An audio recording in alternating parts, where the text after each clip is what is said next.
Hi, it's Jill Schlesinger. On this episode of Jill on Money, we are talking about social platforms and your personal branding.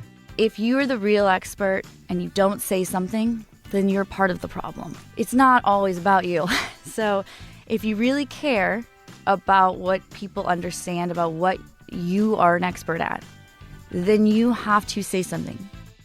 Welcome to the Jill on Money podcast. This is the show where we try to dive into some interesting areas of your financial life, but we also present great guests. Today, we've got Cynthia Johnson.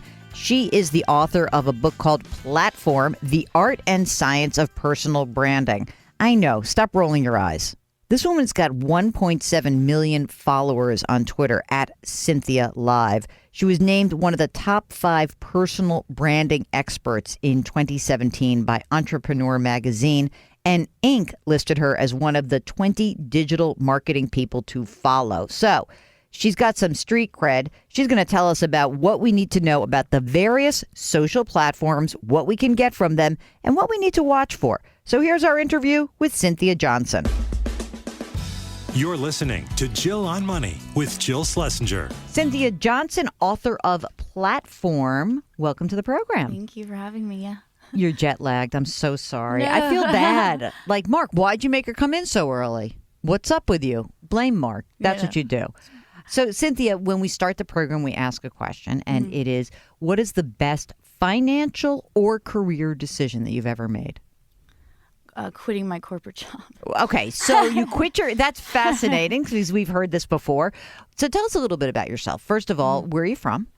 So I was born in Simi Valley, California, but I actually grew up in Las Vegas, outside of Las Vegas. Really? I didn't know anyone grew up outside of Las Vegas. So what happened? You went to college somewhere?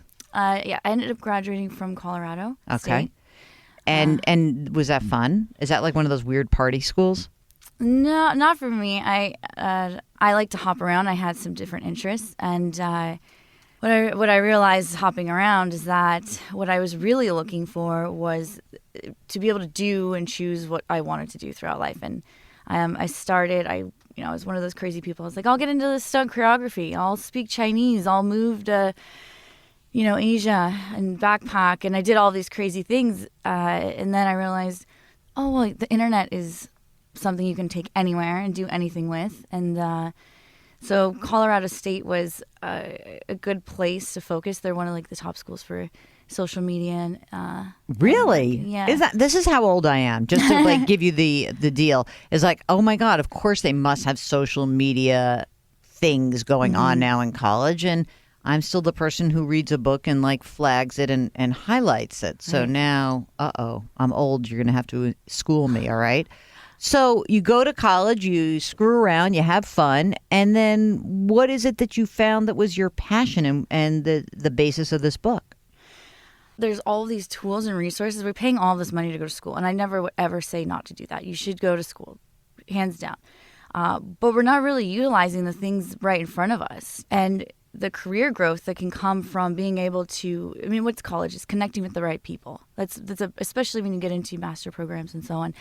And you don't necessarily, you can do that and you can find mentors, resources, jobs, etc., all online if you just look at it a little bit differently than we're being taught. We all follow the rules. Twitter has rules. Facebook has rules. We've learned recently that they don't necessarily care too much about how we feel or what they do with I our never information. thought that. You know what? You must be a more idealistic person because welcome here to New York where the cynics abound. I never could imagine that anything good was happening at these places. I get the sort of addictive quality, and so must you, because growing up in Las Vegas, it's sort of predicated on the exact same feeling of I'm going to just keep pulling this thing down and play the slots, right? It's sort of the same behavior. Do you think that that's something that is, now that it is well found and understood, does it make the idea of using social media harder for someone like you?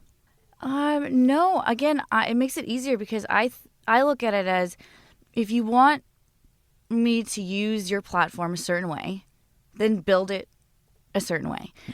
If I can find ways around what you've created, then you have to improve the platform. That's what I believe. You are not the government. I'm not going to go to jail because I've done something that Twitter or Facebook didn't like. And Facebook won't go to jail if they do something I don't like, apparently. Obviously. So it's a mutual, like, equal relationship. Yep. And people definitely are putting the constraints around how and why to use it. And if you step back for a second and say, what am I really trying to achieve here? And then find the fastest way to do that. Instead of the other way around. So your book is called Platform, The Art and Science of Personal Branding. Talk about the science part a little bit. So, because I have a friend who's a doctor, and he always says, being in medicine, it's like half art, half science. If you get the science right, you only have a chance to screw it up for everybody. And so I always thought like that was pretty much the same thing when I was a money manager. It's sort of half art and half science. So I love the fact that you were using that in this medium where everyone seems to want to make it about the algorithm and the science. So let's just talk about the science for a second. What is the science that the average person needs to understand? So the basics of social media is built on input and output. So the algorithms essentially will operate in a loop unless something changes. And then if it changes, it'll change the loop. So every action, there is a reaction.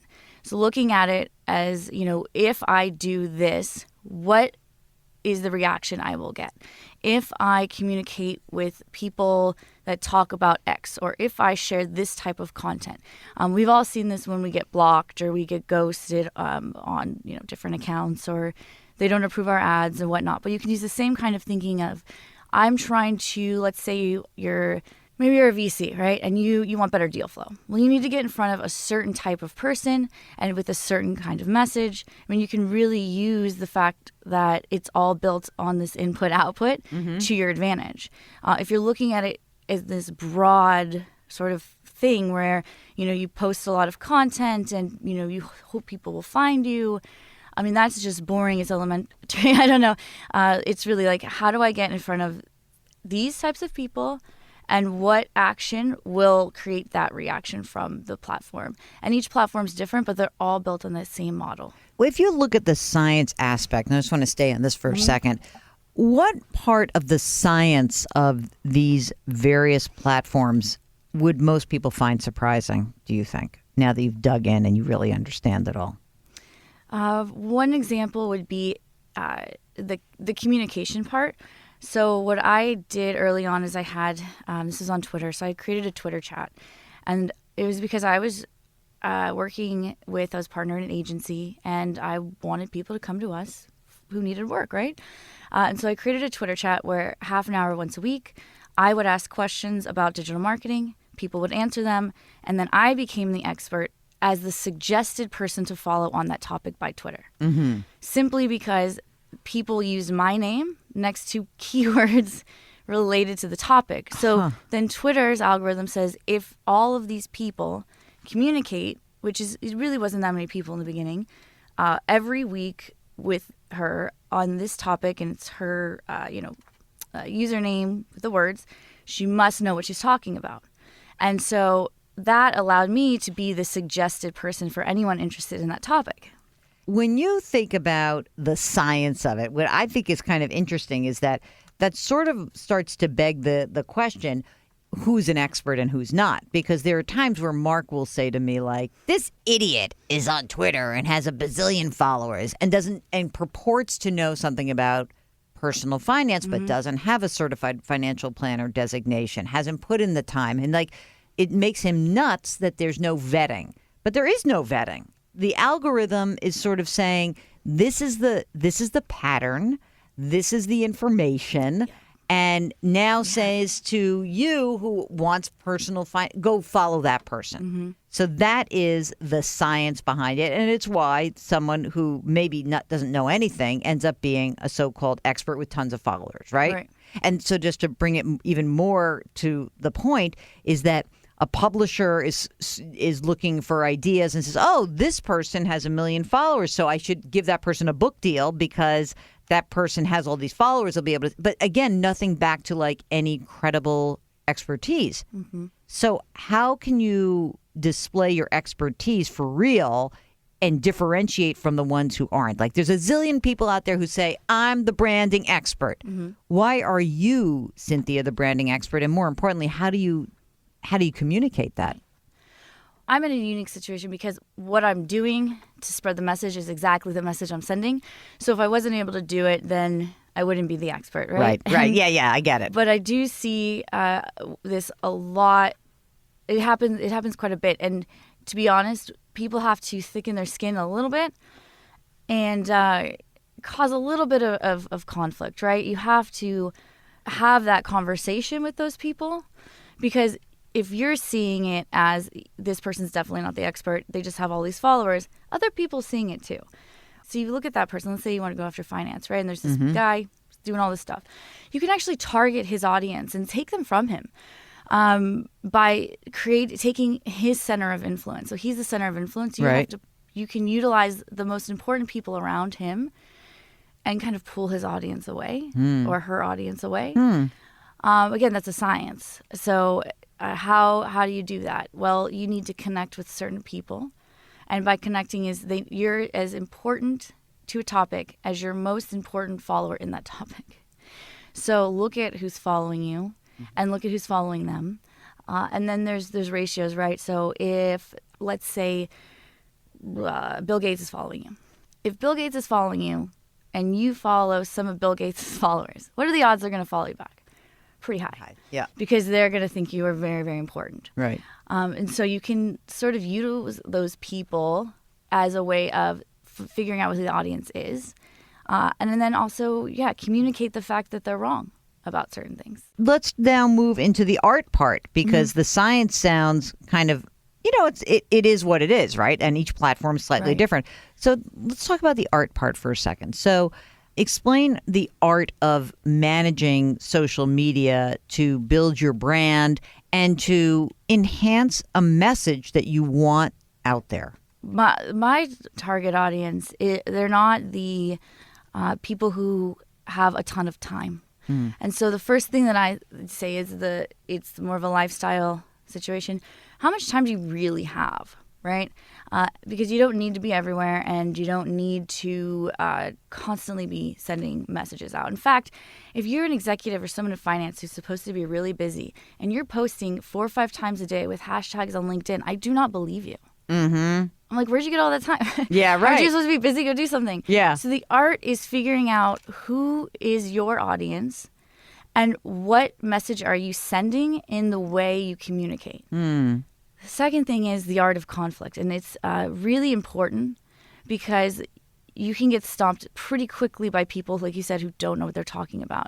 And it's okay to politely engage in a conversation where you tell someone they're right or wrong. In fact, if you don't, I really believe this, is that all the real experts in the world let people that you talk about that are popular talk because they're avoiding conflict. And now we have this mess of incorrect information all over the internet, where you'd really want to see, that scientist call out the fake scientists so that there's at least some backing. So the art is understanding what you are able to communicate and how. So what if you're conflict avoidant in general? I mean, DNA-wise, you really just don't like it. And I certainly know tons of people who are like this, who say, I don't want to get involved. Twitter's a cesspool. It's one thing you have to be on it for news, which is true because for my CBS News hat, I have to be aware of what's out there. Right. And also it can be an incredibly valuable way to find people who can help you with stories. It can help you find information. So there are real people out there. But for the average person, I don't like the idea. This is what they say. It's disgusting. It is a cesspool. What do they do? I'd say, well, decide if it's for you or not. And in this case, what I like to tell people is if you're the real expert and you don't say something, then you're part of the problem. It's not always about you. So if you really care about what people understand about what you are an expert at, then you have to say something. And if you don't, then you have to be okay with the fact that other people are spreading this message. Right. So you're it's almost like a civic duty in the way you're saying that, right? You've got to stand up and say, be an upstander. Yes. I mean, you don't have to do it for everything. I don't have an opinion about everything. But there's certain things you do have to have an opinion about if you care enough to. Like, if you really think it's a problem, which many of us do, we see it, you just cesspool, right? Then you got to say something. And if you don't, then you have to stop complaining about it. So talk about the different platforms and what you think they're best for in terms of both branding and just usage. Like, what is the best and worst use of Facebook? The best use of Facebook is, to sell something, right? Right. Definitely, Targeting ads. It's definitely great to sell something. They're moving into TV and whatnot, but I think it's a little fast the way the platform's built, so I couldn't imagine it'll stick. Instagram, though, it might, and they own Instagram, so who knows? With Instagram, it's this real-time storytelling Snapchat crusher, is what I call it. Yeah. And is it going to crush Snapchat? Not in the same way we think it will, but yeah, it's definitely taking its users. Absolutely. What should you not use Facebook for when it comes to branding? People tend to, there's actually studies about this, share information they do not read. If you have not read it, do not share it. Someone's going to read it, and they're going to now associate you with the content in that piece. And clickbait is a real thing. It's a real problem, and I don't care how trusting the publisher is, content can get through. There's so much being produced. So, like, please just read, even skim before you share it, because it sends not a great message and people don't communicate. They read something that you shared, and it's completely not what you thought it was. So it's the opposite of what you believe in. They're never going to call you and say, "Hey, Jill, did you really believe this?" They're just going to have that opinion. And it's going to cloud with your, right. Okay. So, all right. What's the best and worst use of Twitter? Twitter is a networking and communication tool. That's what it is. It's for people who want to communicate and to network. So if that's the use of Twitter, a communication and networking tool, then how do you think of LinkedIn? LinkedIn's a resume. LinkedIn is, where you can shamelessly self-promote and, you get endorsements. You can find mentors or schools or jobs or, it's not as much of a communication tool because it's completely oversaturated with salespeople. I can barely ever look at LinkedIn messages because it's people selling me things all day long. Yes, and bots. Yeah, and bots. Exactly. When they did that big, huge article in the New York Times and it said, look, these people who have all these followers, they bought so many of their followers. What's your view on that? Buying followers is not helping your cause. Or what's your goal? If your goal is to connect with a certain type of person, and today with all of the analytics tools we have, we can see exactly who follows you and why and how they engage and why they engage. And so I understand why they want to do it. For certain types of brands, if they're trying to send, startups, trying to send a message quickly, maybe that's a good way to use it if that fits in line with your goal. But if your goal's for career advancement or starting, a certain type of business, you really actually need quality people. You're not going to get that from bots. Do you think that the use of social to promote other forms of media works or doesn't work? And I'm asking this for a specific question. So if I walked you upstairs into our local affiliate here, there's almost like a scoreboard up of their on-air talent. Like, you got to do this much, you got to do this. But does it help? Because I keep thinking this. Okay, so if our anchors are tweeting or putting Instagram stories out there and doing this, is that really helping their TV ratings? I just don't think so. Because I don't think those same people are then being like, oh, you know what, I'm going to turn on channel 2. Right. No, I would say that a lot of the people that follow them will probably be people who want to do what they're doing. This is a news station. People are there because they want the news, and I get it. There's this whole idea of attracting the young crowd and so on and so forth, right? You're not going to do it that way. Put news on social media. Don't put behind the scenes on social media.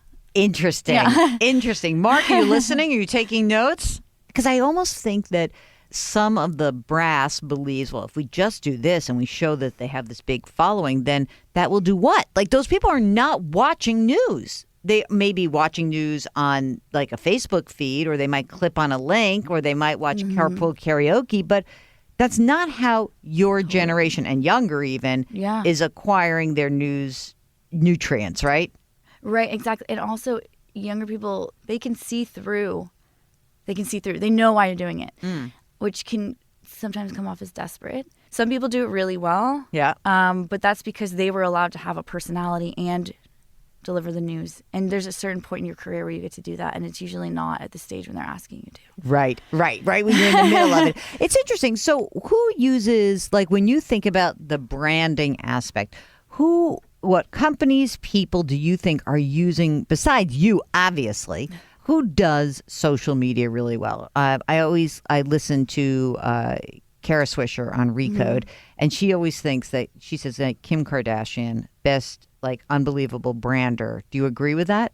Yeah, of course, but it's a certain thing. So I would argue Cardi B is much better. She brings it down to a place where it's passionate and it's real. It's easy to understand why we should care. She posted 2 years ago this video rant about taxes, and it was the most accurate, hilarious thing I'd ever heard about taxes in my life. It was so good, and I was like, this girl is insane. She also does things like perform at Coachella, like 9 months pregnant. You know, she doesn't talk about the fact that she's doing it and sort of turn herself into this like martyr, you know, I'm so amazing person. She just does it. That you can recognize. All right. In closing, you will teach me how to be a better social media user after reading your book, Platform, The Art and Science of Personal Branding. What's not in the book that I need to know in my, you know, I am like not even on the D list. I'm like on the Z list. Like I'm at like, you know, like what should we really know about this? Just because something exists doesn't mean you have to participate in it. Snapchat is a great example. Not everyone needs to be there. Your time is valuable. Make sure you're getting out of it what you're putting in. Again, that input-output system, right? What are you receiving? If it's just a time suck, stop doing it.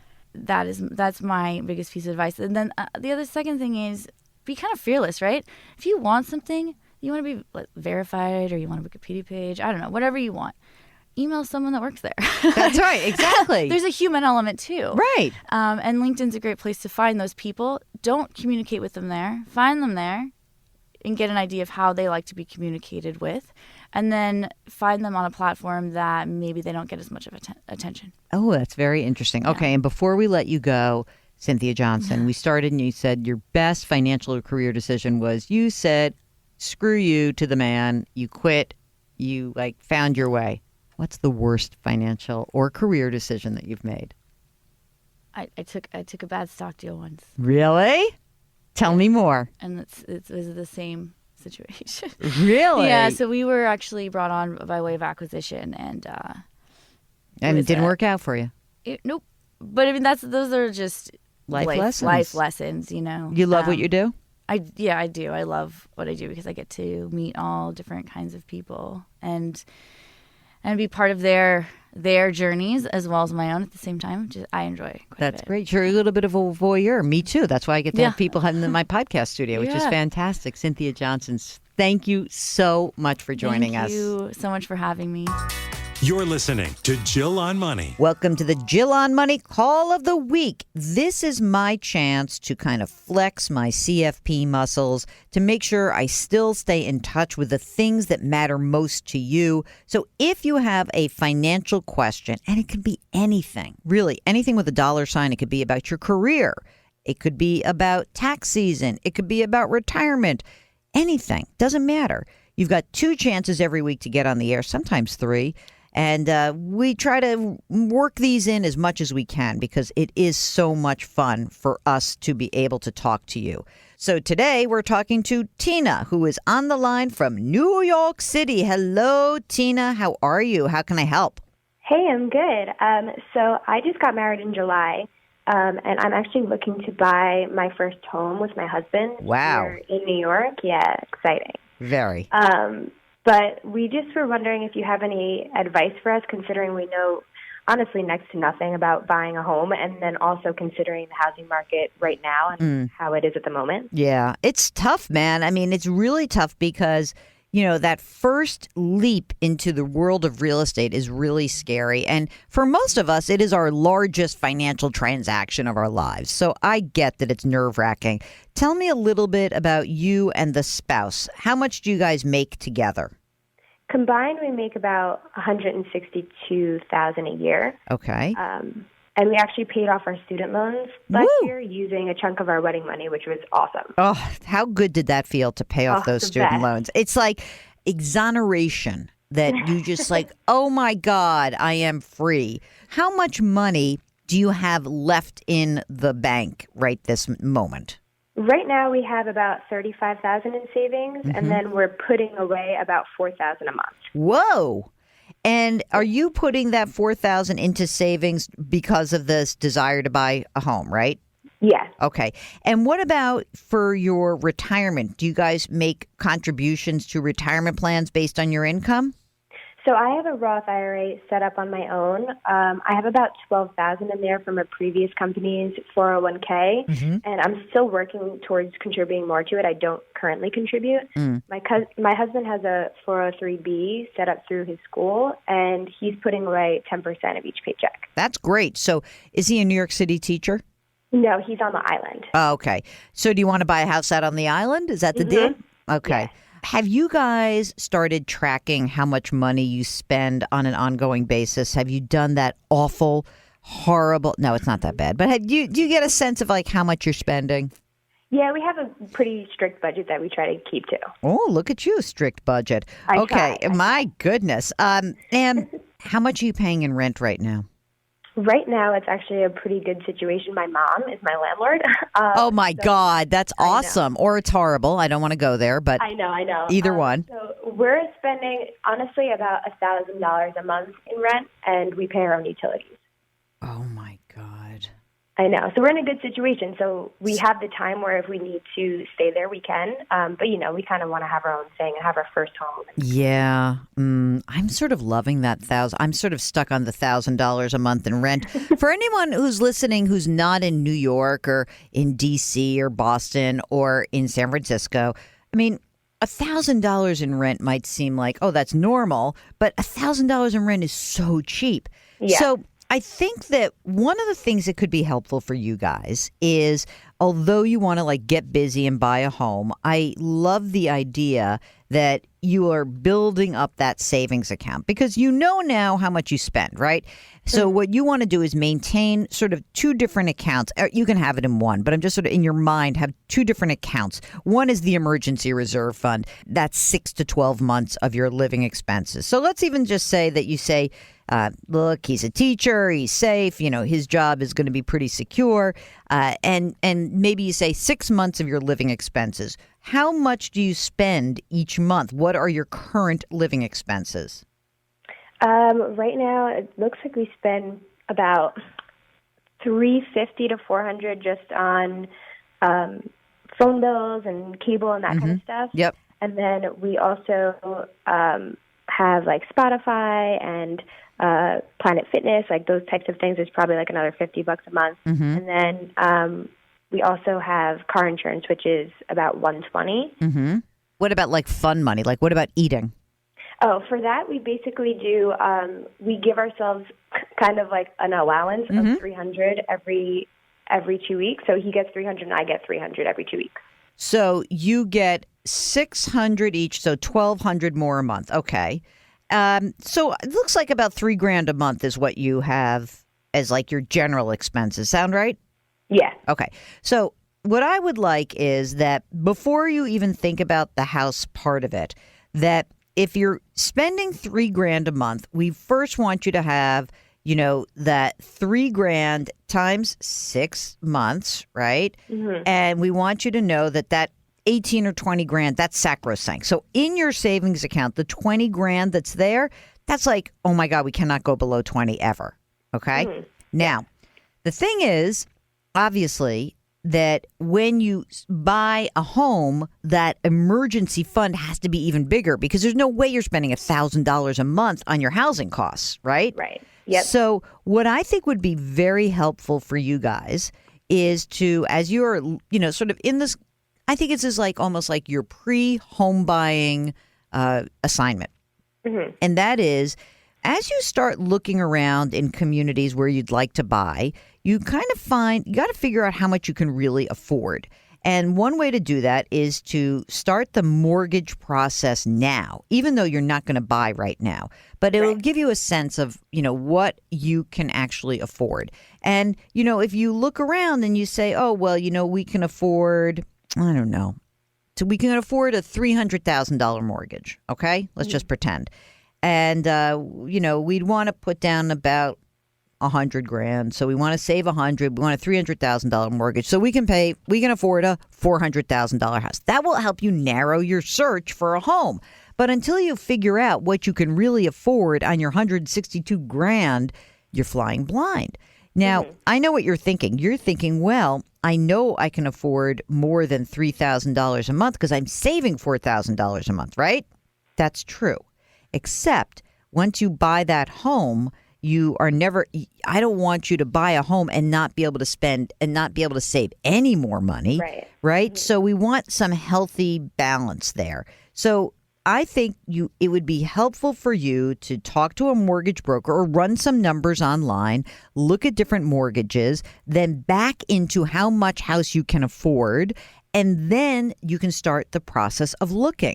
Is the school where your husband teaches on the North Shore or the South Shore? Now I'm going to go into like a little minutia for people who have no idea what I'm talking about. Are you North or South? Is he North or South? South Shore. All right. So he's in the South Shore. So now you start looking. And now the question really becomes, what are the schools like? Because you're probably going to have kids, right? Yep. What's the commute like for you? Because you're working in the city, right? Right. And what's the drive like for him? And most important of all of this is what we can afford.